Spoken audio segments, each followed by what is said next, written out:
What's going on, everybody? Welcome to this week's edition of the Bench Mob here from the 48 Minutes Basketball Network. I know we didn't do our normal introduction, but it just doesn't feel right without Ben and Josh here. So it is the OGs today rocking this episode. It's Tim and Sean. Excited to be here. Oh yes, you got your new Zach LaVine jersey. I do. You're trying to will him back into health. Yes, especially before we see him in 2 weeks.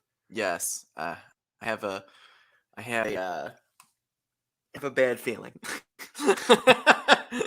We're not going to see Zach LaVine at that point.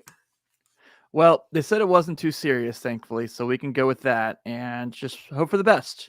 That's right. Yeah, but we'll be talking about Zach LaVine and the Bulls at some point in this show, obviously. So really quick show today. I know it's MLK Day. We've been watching basketball all day. So it kind of led to putting the first kind of couple topics for this week's show up, actually. And the first thing I wanted to talk about, Sean, was the rise of Darius Garland this season. You heard in the offseason, obviously, there was a lot of hype for his growth. I talked about it being of the year. I picked him actually to win most improved player. That right now really looks like it's going to Miles Bridges, but Darius Garland is certainly making a case.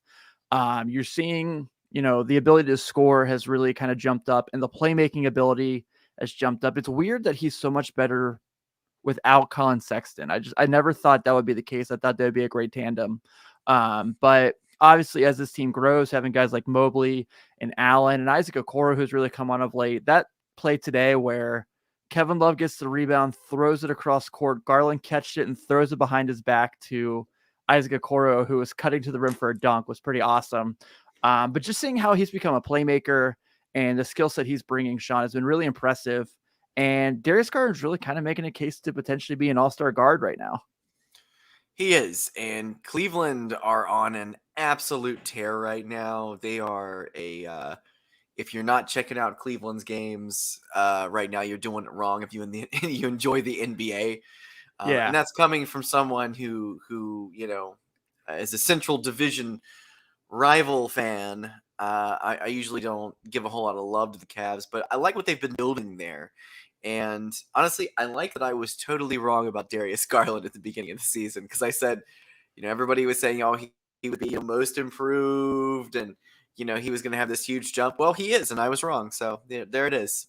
And in terms of him not, doing so well without Colin Sexton, that could definitely be kind of a too many cooks in the kitchen kind of situation with them. Sure. It can be a lot of things. I mean, it's going to, he's going to have his chance to shine. But like you said, the last 5 games, he's been on an absolute tear. 12-11, 11-14, 32-8 from the Spurs, 27-18 against the Thunder, but it's the Thunder.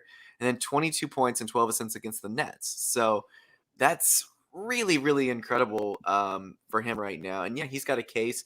I think that him and Jarrett Allen actually have cases to be all-stars right now. I do too. They're kind of the sexy team right now, and I don't know. I'm gonna be a little bit salty if LeBron goes back when they've built up something where he can't keep leaving them and having them turn into ashes after he leaves, and then lets it grow back up, or they get a couple pieces and he goes back. It's just, I hate that. I can't stand it, but I have a feeling it's going to happen.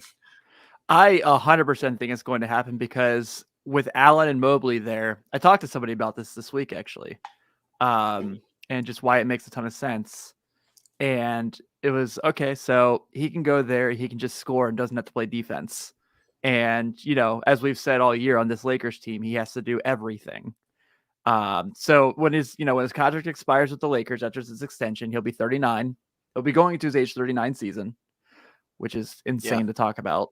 So I was like, yep, it makes a lot of sense. And Darius Garland's a clutch client. So I feel like it's going to happen. I wouldn't put money on it but when people were like, well, he said he wanted to retire a Laker. And he's like, he also said when he went back to Cleveland, he was going to retire there too. And he didn't do that. So. Yeah. And, I don't know if LeBron, even knows his own longevity in the league. But if he's gonna have to go out there and do it every night with his weird team that they've assembled out in LA around him, a pretty good move to go get some. But he's got to fit with them if he does it. He's got to learn how to mesh with another team that's young and everything. Because when he went out to LA, and they had all these young players, it didn't work. And he's like, trade their asses and get me Anthony Davis. And now we got, street clothes Davis out there hanging out. So Anthony Davis. yeah, it's kind of weird, but yeah, very impressed with Darius Garland. Like you said, I think he's built a case for most improved. He's going to have, he could be an all-star. He's a fun player, and if you're not watching Cavs basketball now, you should, and especially if you are in even the Cincinnati area where we're located, because all of those games are available on Bally Sports, so you have no excuse. You have no excuse. None. Also, I think Kevin Love's going to end up in the 3-point contest since it's in Cleveland this year and he's shooting so well. Let's do it. Yeah. He's done that before. I'm all for Kevin Love in the 3-point contest and Isaac Okoro in the dunk contest. Sign me up. Let's do it. Yeah. I'm excited. And good for Cavs fans because they finally get to see what it's like to have a team that's actually like plays well together without having LeBron. So I'm very happy for them that they don't have to sit there and think about like, man, if only we still had LeBron James, because now it's like you really don't even need him to be a successful franchise. So kudos. Congratulations, Cavs fans. Your team has certainly been fun to watch. Us as Bulls fans cannot believe that Lauri Markkanen actually works for you all. It's mind-blowing to us. But kudos. Way to go. So I'm actually going to see the Cavs on Saturday. I'll be there for the Thunder game at what is now called Rocket Mortgage Fieldhouse, but to me will always be the Q. So cannot wait for that game. But let's go ahead and move to our next topic of discussion. And this is obviously about the Nets, who are now going to be without Kevin Durant for a month. And we obviously know that Kyrie Irving's not playing home games, though there is this discussion apparently where if they're willing to pay fines, that he will play home games, which is just total bullshit, just unbelievable bullshit. That's not the point of this conversation, though. But the Nets are now going to be without Kevin Durant for a month, at the minimum a month with this strained MCL, for what reports are saying. They have lost 6 of their last 10. They lost today to Cleveland, like we just talked about. They are a top 10 team in both offensive and defensive efficiency, but obviously that was with Durant. And Kyrie Irving still refuses the vaccine. Nick Friedel, I guess, had a tweet today that says, like, after hearing Kyrie Irving talk, he has made up his mind. He will not be getting the vaccine, which is really funny because when Nas Little had that play where he like dove for the ball and Kyrie was talking about how he could have hurt him, I was like, oh man, an unvaccinated player talking about how his actions affect other people. Crazy. Weird. Yeah. Go ahead. No, I was just going to chime in on that. Yeah, I still think that's bullshit too. So the fact that the NBA is allowing him to continue to play just because he's a star player. If this was, Anthony Tyler or some, right. some other stupid player, they'd make a Austin big Rivers. stink about it. Austin Rivers, anything like that. Like this would be a no-brainer. But the fact that he is a former All-Star and a popular player, especially with the kids, a lot of kids love Kyrie. I just think it's a bad move. But going back to Kevin Durant, so Kevin Durant going out. And he's going to be out for how many weeks, they're saying? 4 to 6? Yeah. 4 to 6 weeks. And they've lost 6 of their last 10. So them and the Bulls both are kind of dropping off right now. They were the top tiers in the East. Both just hitting rough patches. You don't really know if it's schedule-wise, are these guys tired or what. But this team is going to struggle, I feel like, even more. Or James Harden's going to twirl his beard a little bit, and he might drill up some magic with that, and go out there and become that superstar that he was before. I could see him totally just taking over and like winning a bunch of games just off of him turning it on. But losing the best player in the world always hurts you a little bit. Yeah. And So yeah. go ahead. Go ahead. I'm sorry. Oh, I was gonna say, and having Kyrie only, part time or whatever is, it's not great either. The benefit of that, and Kyle just mentioned this on Twitter, which, they do have a very road heavy schedule coming up. Yeah. So Wednesday they're at Washington, Friday San Antonio, Sunday at Minnesota. They come home next week for the Lakers and Nuggets. Then they go back on the road for Golden State, Phoenix, Sacramento, Utah, and Denver. Come back Ooh. home for Boston, and then go on the road for the Wizards and the Heat. So, we know what Harden and Irving are going to bring to this team, as far as, especially in road games, obviously. But it's okay. After that, Cam Thomas, I know, has had a good stretch. Patty Mills has played well. But how many games are you going to be able to play Patty Mills the 3 like they did today? How many times is that going to work? Day'Ron Sharp's played really well. He's come on for them, the rookie center from North Carolina. I really like him.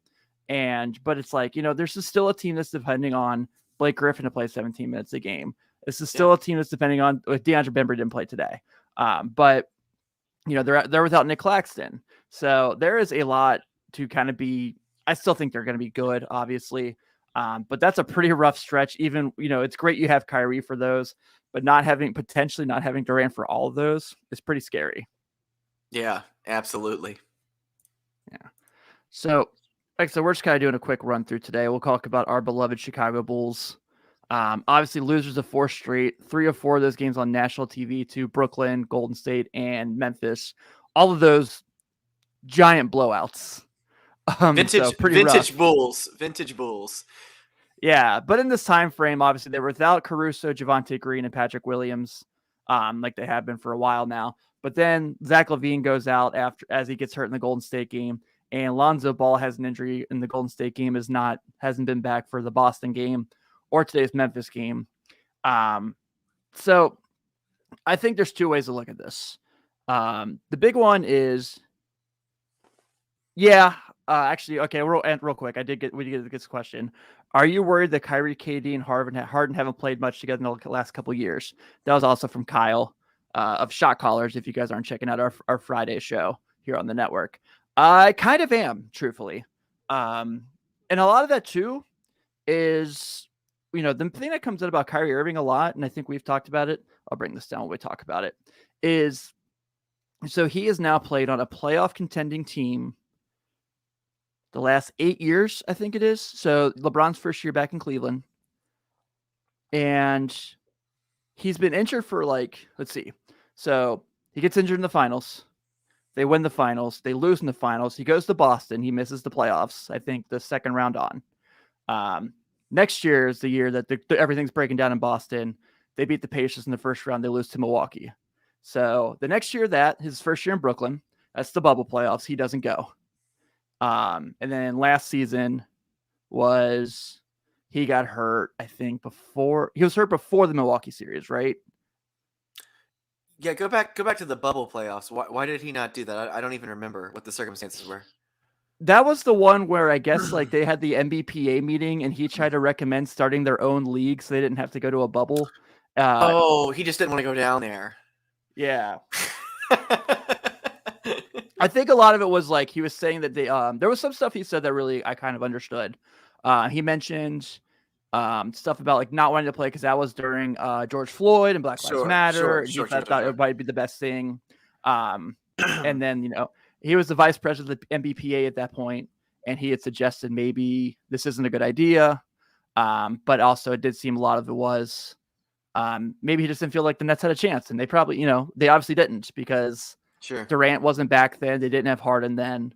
But I don't know. For me, I think that is definitely worrisome that talent alone, they're fine. Talent alone can win them a series or 2.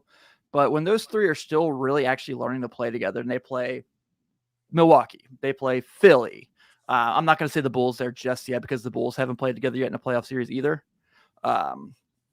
But, teams like that and Miami even, I know Kyle Lowry is new to them, but that core group has been together for a decent while besides Lowry and Tucker.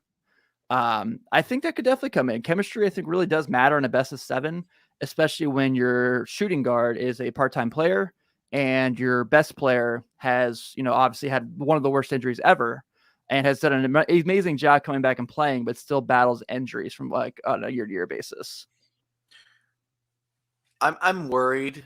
They haven't played that much together, but at the same time, it's like this team made it to the Eastern Conference Finals last year. Now the East is a lot better this year. Don't get me wrong. They made it to the semis. Atlanta somehow made it to the Eastern Conference Finals. That's true. You just keep loving to bring that up. You're like, year doesn't count. Atlanta made it. Yeah. Hashtag Tim was right that they're scrubs. Yeah, they were frauds. You've let us know about that pretty much every day for the last 3 months. It's not often I'm right, Sean. So when I am, I have to make sure. You've really got to rub it in. You got to rub it in. I understand. You got to take those wins when you get them.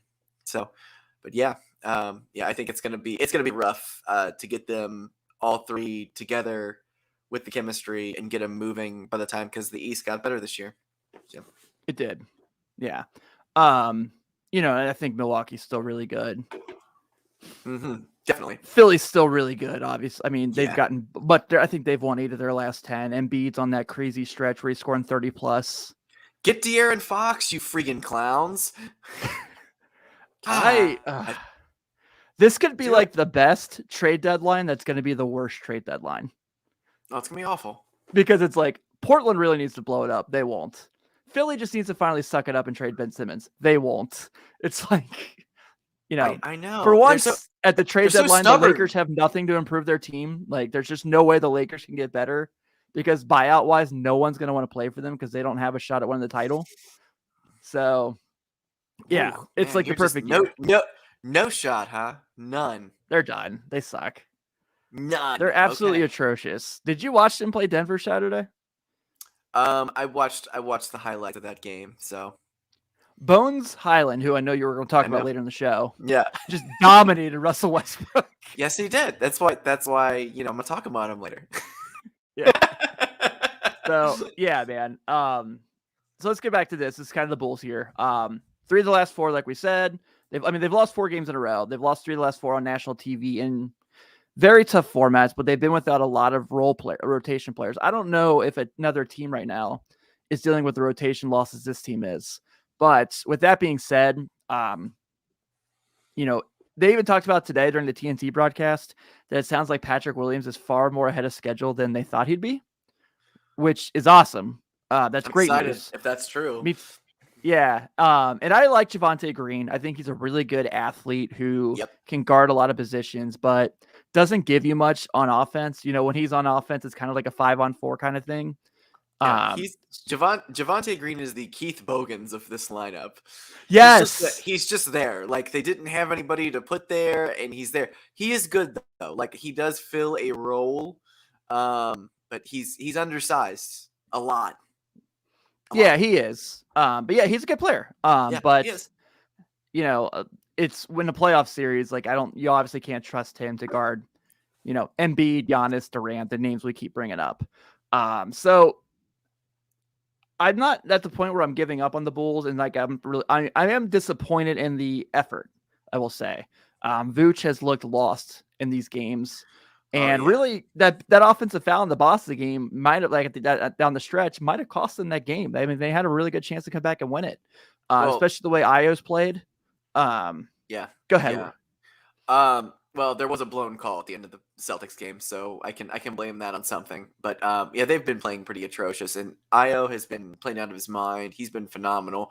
I'm not attributing any of the losses to him. He's really played his butt off. So they're just in a funk right now. This team, they were struggling those last couple games of their streak that they had to really keep up the energy. And I feel like watching game after game after game during that, just how much of a marathon the NBA season is and how many teams. I mean, every team is professional out there, man. You can beat anyone except for Atlanta. They're trash, right? Yes, they suck. Yeah, and so do the Lakers. Everyone can win except for the Hawks and the Lakers. Yeah, the Clippers are pretty bad too without George and Kawhi.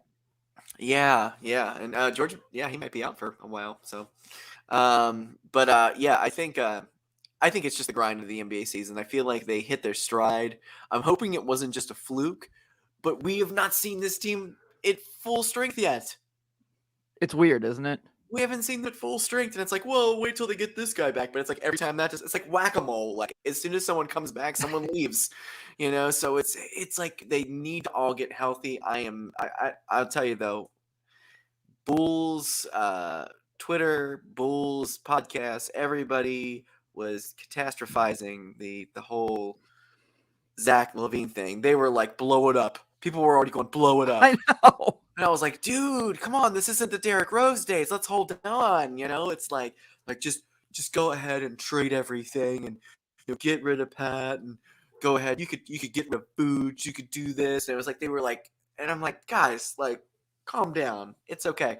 Like, and I'm glad he's okay, but the Bulls need to be super cautious with him because if he had stiffness in his left knee and he's leaving, we're getting into dangerous territory at this point, especially since it's a knee's already torn. Right. Yeah. It's the knee that had the ACL. ACL injury. So, you and I have talked about this off of air as, friends and Bulls fans, and it's been mentioned quite a few times, on different shows. You've been a little bit more open than I have been to the idea of moving Patrick Williams. I'm more open to it now, especially since the Bulls are really look like they could potentially be a contender. Do you like the idea of making that move for Jeremy Grant from Detroit? Yeah, absolutely. But okay, but I do too. Here's the thing. They have to get Zach back, and they have to be. They had a 9-game win streak, and they need to be absolutely sure that this year is a title window opportunity. And these last 9 games weren't a fluke, because I don't know what it is, but there is something that has happened with this team where their confidence, I feel like, has lowered. Like DeMar DeRozan's not hitting the same mid-range shots that he was a couple weeks ago. I mean, he was as automatic as Steph Curry, but from mid-range. And I mean, he's still a great mid-range shooter and everything. But I feel like everyone's just kind of lost a step, except for Io, who has been just grinding as hard as he can to keep his team and stuff. But if they can get Zach back and Lonzo and Caruso in this next week or something, and they can win maybe a couple games, and they get a good feeling about it, yeah, go ahead and do it. Like it's now. I mean, we don't know what Patrick Williams is going to be, right? He could be nothing. I agree. He could be nothing. Yeah, this could be the whole. He could be, JJ Hickson, who was on the Cavs. He's not JJ Hickson, believe me on that. They didn't want to trade him for Amari, and then they ended up losing. So you have Amari, you probably win, I guess. I don't know. Yeah, I will say, so the next 2 games are pretty tough. They host Cleveland on Wednesday, and then Friday they go to Milwaukee. But after that, it's Orlando, OKC, Toronto, San Antonio, Portland, Orlando, Toronto, and then the Pacers game we're going to. Very nice. So, yeah, they've got a little opportunity there. You get on a little bit more of an upswing on your schedule, so that can certainly help them out. So, yeah, I'm not done with them. I still feel like they certainly have a possibility to be, I know I talk all the time like they're going to win the finals, but I'm going to just speak things into existence until they happen. I mean, the fucking Cincinnati Bengals just won a playoff game, guys. So anything can happen in sports now. What's Ted Lasso say? Believe. We're going to go with the believe now. Maybe you should watch the show and find out, Tim. I know. I'm looking forward to it. Now that I binged Dave in 2 days, so I got to find my next binge show. So I'm not, I'm still excited about this team. I'm excited when they get everyone back. And if they can make a move at the deadline, whether it's Jeremy Grant, a 4 that can shoot and score off the bench, I'm cool with that. You cool with Harrison Barnes? Yes, depending on what the deal is. I'm not. Okay, why are you not, if you don't mind me asking? I feel like Harrison Barnes he's a decent stretch, but I feel like Jeremy Grant is going to be the guy who's going to give you more size, more muscle, and just. I prefer Grant, yes, but I'm not anti Harrison Barnes. I'm out on Harrison. I don't know. It feels expensive. Okay, that's a fair point. The contract is definitely worrisome. But I don't think it's much longer. I think it's like maybe another year and a half. I think that's the guy the Lakers are going to try to get, honestly. Not that we're talking about those bums necessarily, but um, Oh so God. yeah, Grant's priority one for me. But a lot of teams are obviously probably going to have better offers than the Bulls are. Yeah. So that's the part that makes it interesting. I mean, I don't know. Pat Williams might be the best young prospect any team can offer. Yeah. But if they do sit and they plan for Pat Williams to come back and be healthy, I'm okay with that. I'm not mad at it. Oh, But absolutely. Yeah, I'm excited for it. me too. Yeah. So Yeah. let's talk about a team that's been surging pretty well of late as well. I want to talk about the Mavs. So they've Okay. won 8 of their last Yeah. 10. They're 24-19. They're 5th in the West. In that stretch, they have wins over Memphis, Chicago, and Golden State. And somehow, some way or another, Jason Kidd has this team as a top 5 defensive team in the league. So we talk about teams wanting to make moves at the deadline to improve.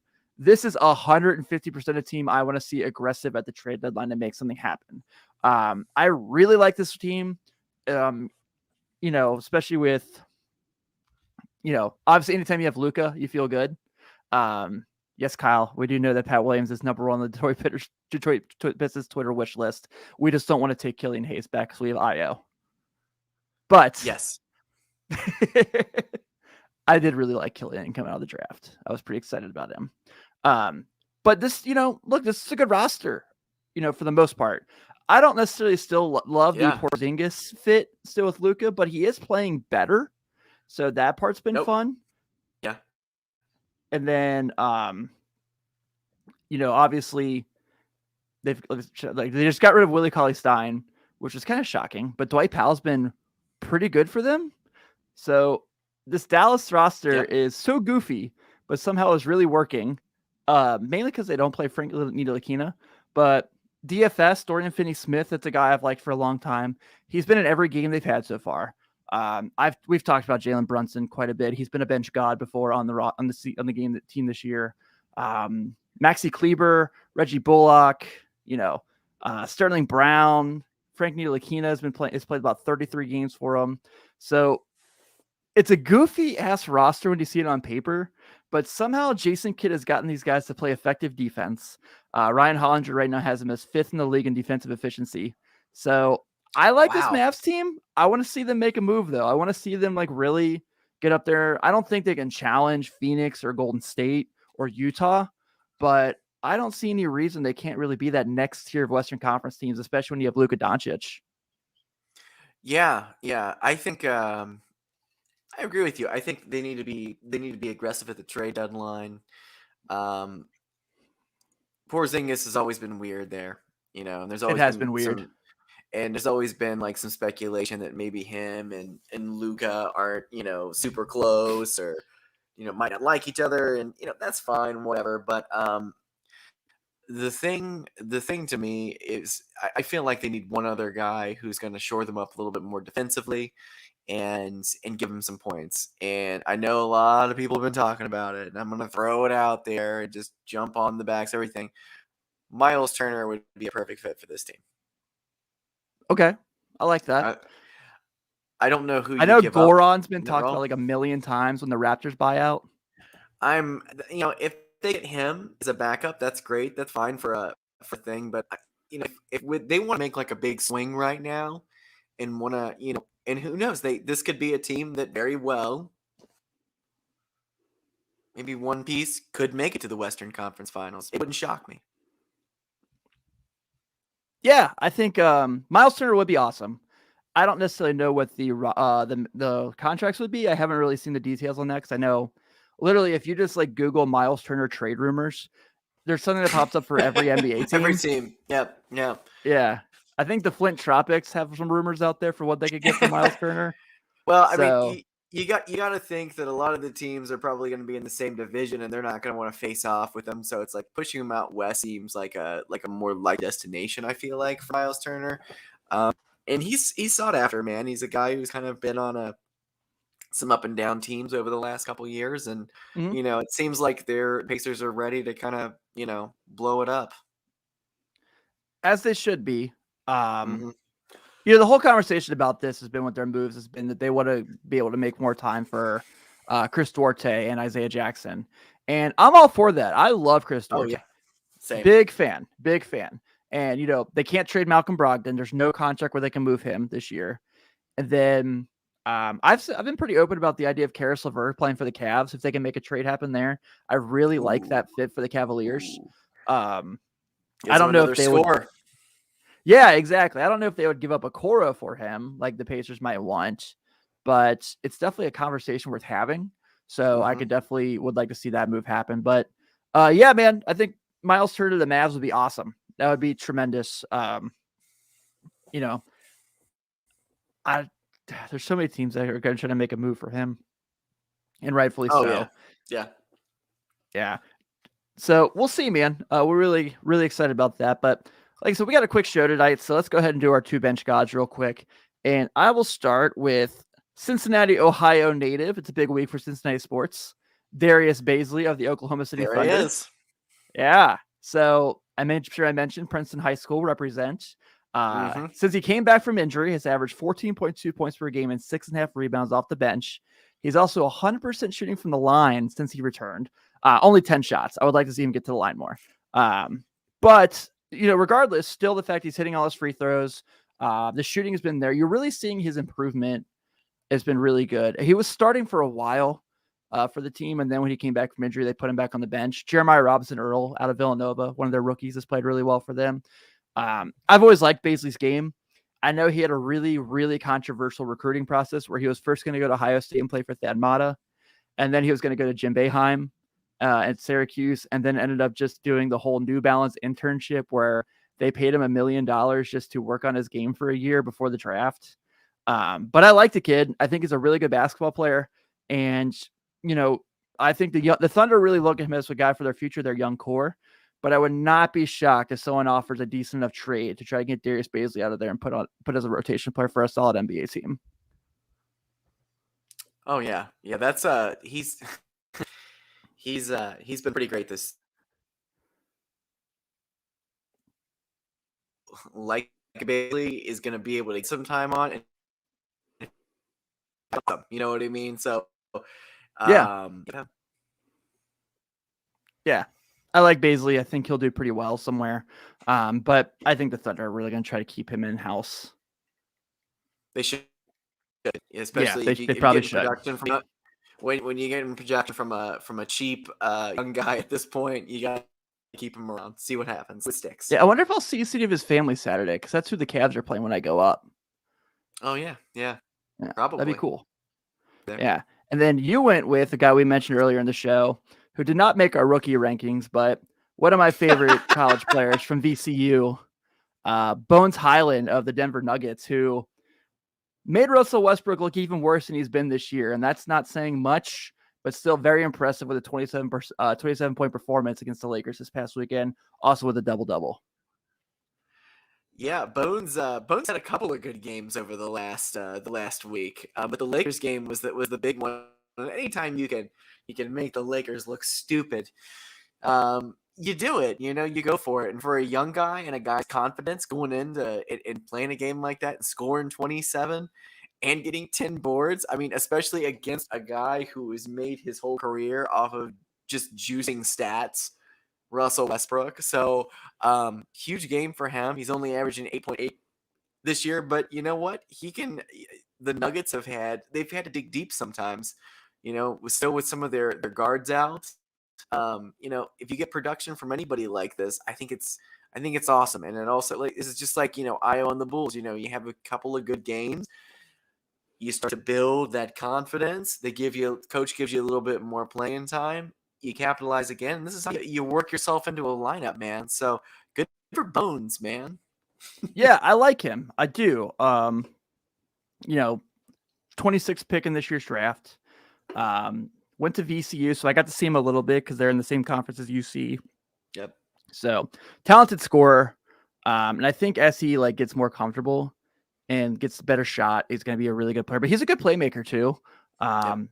He's a 6'3" point guard. So the size isn't necessarily super impressive by any means, but what he does with it. Yeah, but what he does with it, especially he's only 170 pounds.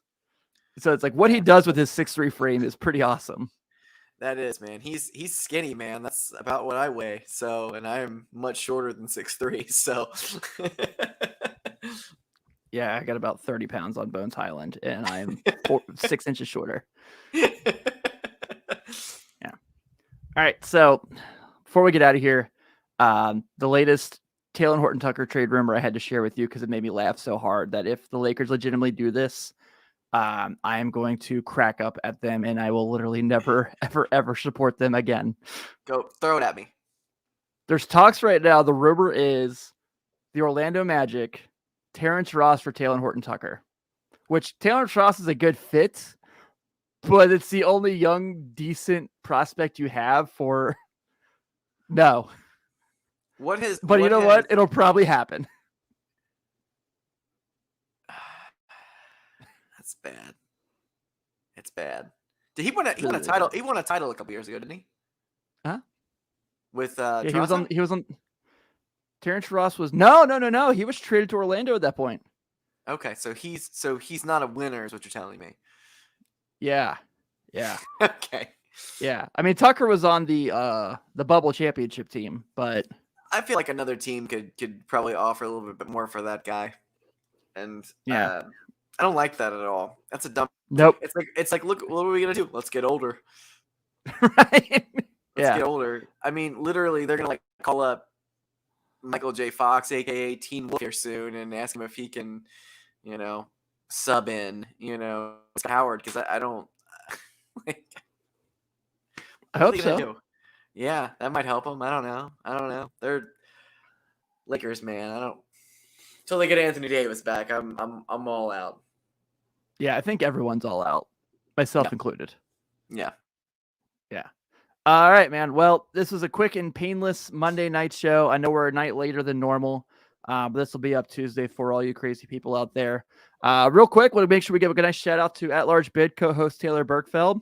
Happy birthday, buddy. Hope you have a great one. Happy birthday. So we obviously had a very fun weekend here in Cincinnati. But yeah, I can't wait to be back next week. Talk about a trip to the Q to see the Cavs Thunder game and see Josh Giddey and Evan Mobley play. Hopefully they do not go in protocols before then. I'll be very heartbroken. So fingers crossed. But have a good one, everyone. Be sure to check out At Large Bid and Shot Callers this week. As Shot Callers catch you up on the later week in the news. We're out of here. Take it easy, everyone.